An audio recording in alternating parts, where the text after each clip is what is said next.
ముద్ద వెంకన్న మీడియాతో మాట్లాడుతున్నారు. లైవ్ చూద్దాం. ఇక్కడ నిజాయితీగా ఉన్నటువంటి కంపెనీల మీద తెలుగుదేశం పార్టీ సానుభూతి పరులు ఎవరైతే ఉన్నారో ఆ సానుభూతి పరుల కంపెనీల మీద దాడి చేయడం మొదలుపెట్టారు. ఇదంతా తేట తెల్లమైంది. ఏంటంటే జగన్ రెడ్డికి మోడీకి ఉన్నటువంటి సంబంధం మేము ఎప్పటి నుంచో చెప్తుంటే వాళ్ళు ప్రజలు కూడా అంతా గమనిస్తున్నారు. ఇవాళ పత్రికల్లో వచ్చినాయి. దానికి విజయసాయి రెడ్డి శకుని మామ నువ్వే సమాధానం చెప్తావు? సాక్ష్యాధారాలతో సహా హిందూజా కంపెనీ భూములు మీకు కట్టబెట్టినటువంటి సాక్ష్యాధారాలతో సహా నేను మీడియా ముందుకు వచ్చి చెబుతున్నాను. దీనికి మీ సమాధానం ఏమిటి? మీరు ఇవాళ లోటస్ పాండ్లో 11 గంటలకి టిక్కెట్లు అనౌన్స్ చేస్తానని చెప్పి మళ్ళీ 16వ తారీఖుకి మార్చడం వెనకున్నటువంటి కథ ఏంటి అంటే ఇది కథ. టిక్కెట్లు అనౌన్స్ చేసే రోజే దొంగతనం బయటపడింది. దొంగతనం బయటపడగానే ముందు ఎంత అన్నున్నా, ప్రధానమంత్రి అన్నున్నా, సిబిఐ అన్నున్నా, ఇంకొకరు అన్నున్నా, ఆ దొంగతనం బయటపడిన ఒక 24 గంటల కన్ఫ్యూజన్లో ఉంటాడు దొంగ. ఆ కన్ఫ్యూజన్లోనే 16వ తారీఖుకి మళ్ళీ మార్చారు. ఈలోపు దీని మీద ఏదన్నా సెట్ చేద్దామని సాక్ష్యాధారాలతో సహా బయట పెడుతున్నా. రోజు ట్విట్టర్లో పిచ్చి పిచ్చి పోస్టులు పెట్టడం కాదు. శకుని మామ ఇదిగో నీ బండారం ఇది. నీ ఇంటి అడ్రస్తో చేసినటువంటి బండారం ఇది. దీని మీద ఏం మాట్లాడతావు మాట్లాడు. దీని మీద నువ్వు సమాధానం చెప్పకపోతే రోజుకి నేను దీని గురించే మాట్లాడతా. ఎందుకంటే నువ్వు దొంగతనం చేసావు, దాన్ని నువ్వు రోజు పిఎం ఆఫీస్కి వెళ్ళి దాన్ని ఆపావు. దొంగతనం చేస్తే అన్నోళ్ళు ఆగదు, ఎప్పటికైనా బయటపడిద్ది. ఇవాళ మీద బండారం బయటపడింది. దీనికి మీరేం సమాధానం చెప్తారో చెప్పాలి. అలాగే చెప్తున్నాం మేము.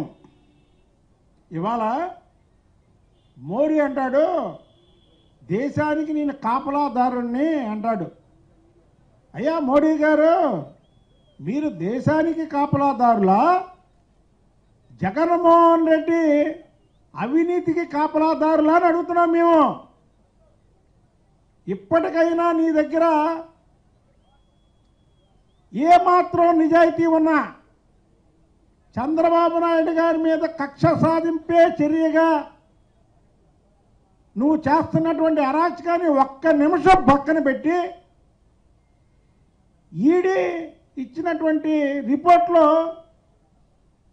ఎమ్మెల్యే నువ్వు తెప్పించుకొని దీని మీద జగన్మోహన్ రెడ్డి మీద ఏమాత్రం కొద్దిగా యాక్షన్ తీసుకుంటే, ఎందుకంటే నువ్వు జగన్మోహన్ రెడ్డి ఇద్దరు ఒకటే అనేది ప్రతి ఒక్కరికి తెలిసిపోయింది.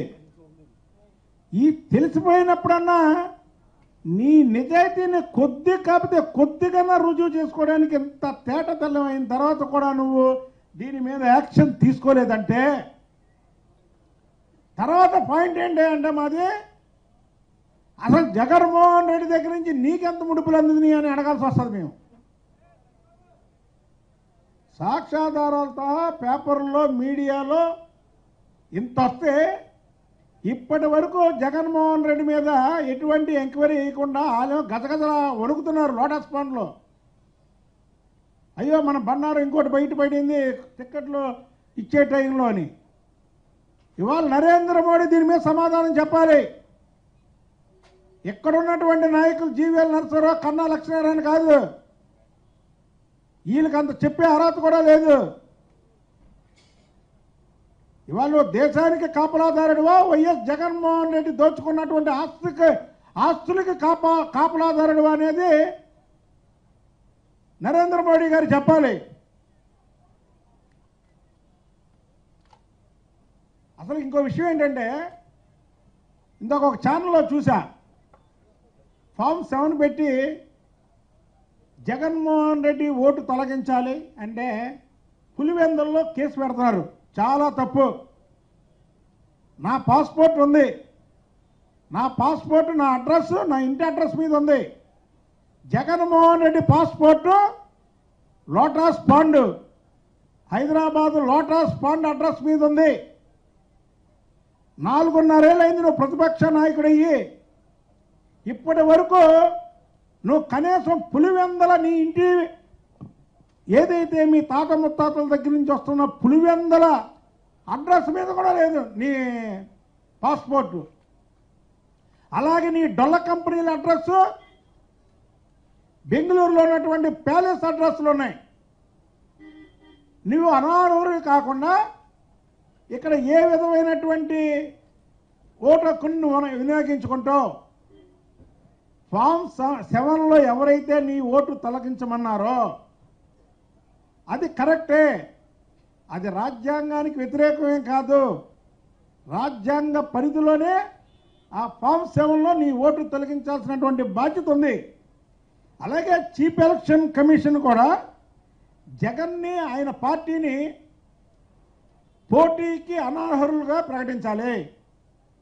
ఎందుకంటే ఎన్నికలు సమీపిస్తున్న తరుణంలో కూడా ఇంతంత పెద్ద పెద్ద కుంభకోణాలు బయటపడుతున్నటువంటి వ్యక్తుల్ని ప్రజాస్వామ్య వ్యవస్థలో విచ్చలవిడిగా వదిలేయడమే కాకుండా వాళ్ళకొక పార్టీ ఇచ్చి దానికి ఒక గుర్తునిచ్చి ఇంకా దోచుకోండిరా బాబు అని వాళ్ళకి పర్మిషన్ ఇవ్వడం తప్ప అంతకు మించి ఏమి లేదు. వీళ్ళు ప్రజలకు సేవ చేసేది కాదు. ఎన్నికల కమిషన్ కానీ వీళ్ళకి గుర్తింపు రద్దు చేయకుండా ప్రజల్లోకి వదిలేస్తే ఒక తప్పుడు సంకేతం వెళ్ళిద్ది. మీరు ప్రజల్ని దోచుకోండి నాయనా, ఇప్పటి వరకు దోచుకున్నారే అలాగే దోచుకోండి. ఇవాళ చూస్తున్నాం పారిశ్రామికవేత్తలందరూ కూడా జగన్మోహన్ రెడ్డి పార్టీలోకి ఎందుకు వెళ్తున్నారంటే దోచుకోవాలంటే జగన్మోహన్ రెడ్డి, దోచుకున్నది దాచుకోవాలంటే జగన్మోహన్ రెడ్డి, అభివృద్ధి చేయాలంటే చంద్రబాబు నాయుడు గారి దగ్గరికి వెళ్ళాలి, ప్రజలకి సేవ చేయాలంటే చంద్రబాబు నాయుడు గారి దగ్గరికి వెళ్ళాలి. అరే మనకెందుకు ఈ సేవ ఈ అభివృద్ధి, చక్కగా అక్కడికి వెళ్తే దోచుకోవచ్చు దాచుకోవచ్చు అని వాళ్ళ పారిశ్రామికవేత్తలు కూడా అందులోకి వెళ్తున్నారు. అంటే ఇవాళ ప్రజలు తప్పుడు దారిలో వెళ్ళే విధానాన్ని ఇలాంటి జగన్మోహన్ రెడ్డి లాంటి పార్టీలు ప్రజల్లో పోటీ చేస్తే ప్రజలకు కూడా ఆలోచన వస్తుంది.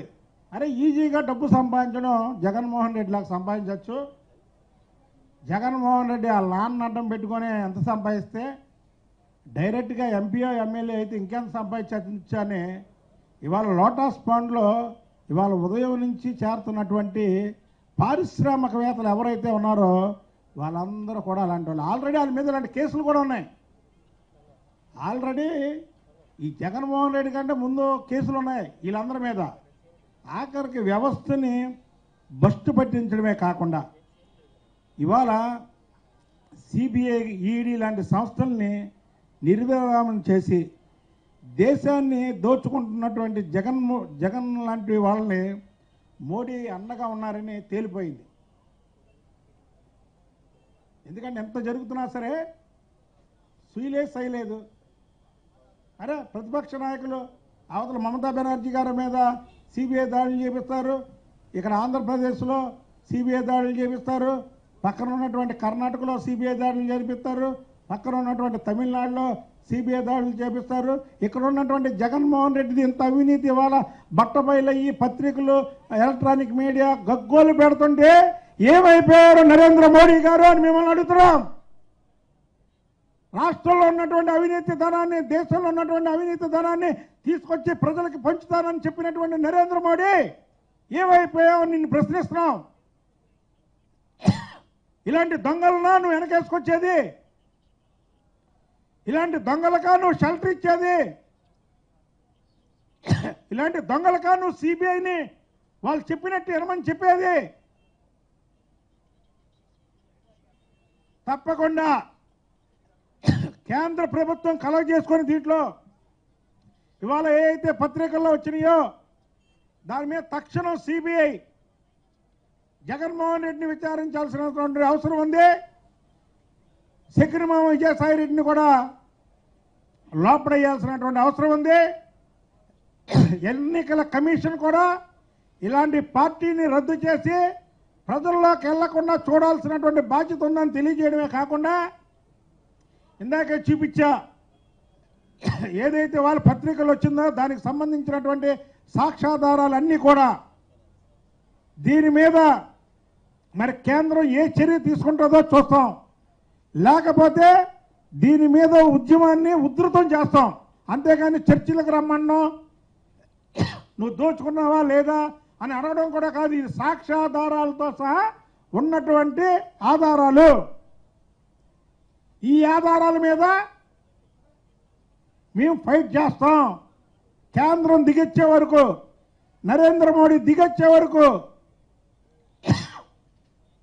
ఏదైతే ఇవాళ ఈడీ జగన్మోహన్ రెడ్డి తప్పుల్ని చూపించిందో దాని మీద యాక్షన్ తీసుకునే వరకు కూడా తెలుగుదేశం పార్టీ పోరాటం సాగిస్తుంది.